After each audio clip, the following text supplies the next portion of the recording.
Hi everyone, today it's a Beauty and the Beast book review because I finished reading these two books in the last week. The Beast Within by Sabrina and As Old as Time, A Twisted Tale by Liz Braswell. And I have to look at the books because I can't remember all that info in my head. So first up, The Beast Within, I didn't really like it much. It tried to work with the film that we know that Disney did, but then tries to do its own thing, and it didn't work for me as a whole. I just thought adding in 3 witches to the Enchantress, it just got messy, and all the extra bits that were thrown in, they just didn't work. They jarred too much with the film that it was also trying to tell. I felt for the book it should have focused more on telling the story of the 3 witches and the Enchantress, with the Beast story being a little sideline, rather than trying to tie in the Beast story, giving us more than the film gives us without actually giving us more, and tying in this new thread. So overall I felt it didn't work very well, and I was a bit disappointed with it because it was the first the Disney set that I picked up that I read, and it's like, oh dear, you know, if this is the best that we've got, then it's not going to be very good. However, I then read As Old as Time, A Twisted Tale, which poses the question, what if Belle's mother was the Enchantress? It starts off how you'd expect it, and then very quickly tells a slightly different tale. We follow Maurice's life before Belle turns up, so how he was in this magical kingdom where fairies and magical creatures are allowed to exist in the last part of Europe, and how he meets his wife, Belle's mother, who turns out to be the Enchantress who curses the Beast. We also learn why she cursed the Beast, why there was more to it than just the, you know, there's no love in his heart. There was more to it than that.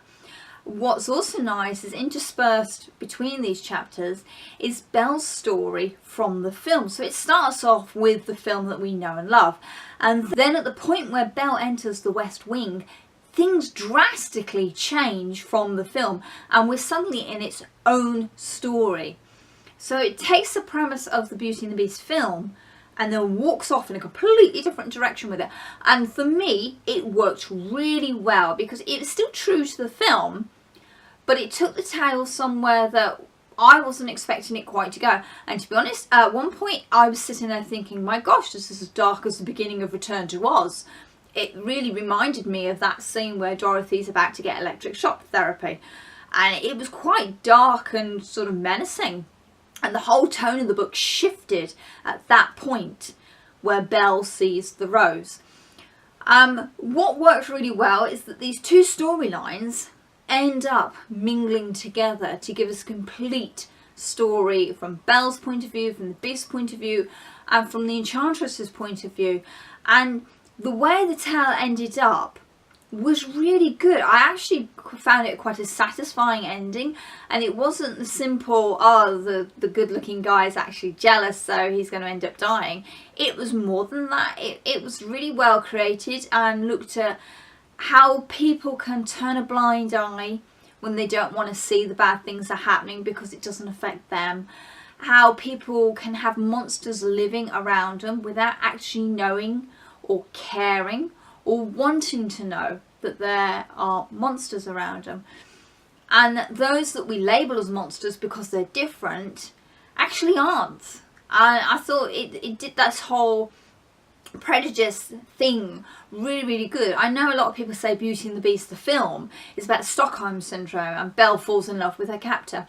It's not as simple as that. There's a very good article that I've come across a few times now which looks at the making of Beauty and the Beast and the fact the whole plot changed direction when Howard Ashman came on board, particularly at that time when he was dying from AIDS.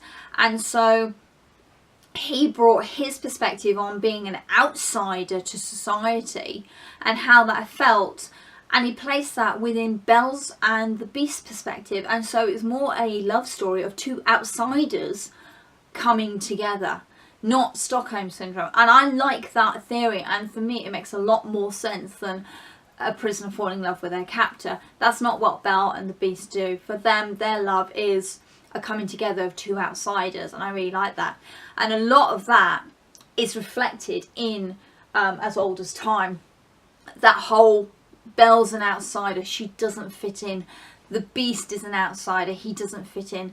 The fairy creatures and the magical people, they don't fit in. And it's trying to find your place and where you belong.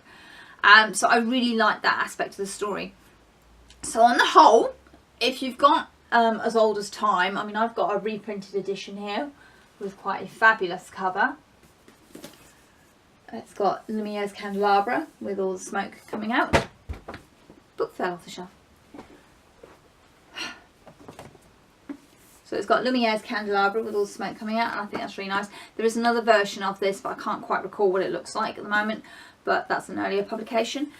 But if you got this and you are a fan of the Beauty and the Beast film, but you'd like to see it taken in a slightly darker way, slightly more a deeper story, then you'll enjoy it. If you love Beauty and the Beast the film and you don't want anything of it to change, then I would say don't pick this book up, because you're not going to like what they do to your favourite film that you don't want touching in any way, shape or form. So there's that one. Whereas The Beast Within, I would say don't bother with this one. I mean, it's such a shame because it could have been really, really good. But I just think it tries to do too many things and fails pretty much at all of them, which is a shame. Because there are some really nice ideas in here. The three witches who are sisters of the Enchantress and the things that they get up to. And there's a mention of Ursula and Cinderella and all that in here. And like this whole universe is built around each other, which some people do think the Disney films are. But it didn't work in this format. It tried to be the film and it tried to be its own thing, and I think it failed at both, which is a shame, but never mind. So obviously they are just two versions of Disney's Beauty and the Beast. There are many retellings of the story of Beauty and the Beast across the board. It's particularly a popular one in the YA genre at the moment. I know Court of Thorn and Roses supposedly has the Beauty and the Beast link to it, which I have to admit I missed when I read it, so there we go. It's not always obvious, but they're the official Disney sort of versions, so I just wanted to share them with you in one book review together. So let me know if you've read them, what you thought of them. Let me know what's been your favourite Beauty and the Beast retelling. Which one do you think works particularly well and why? Thank you for watching. Happy reading. Bye.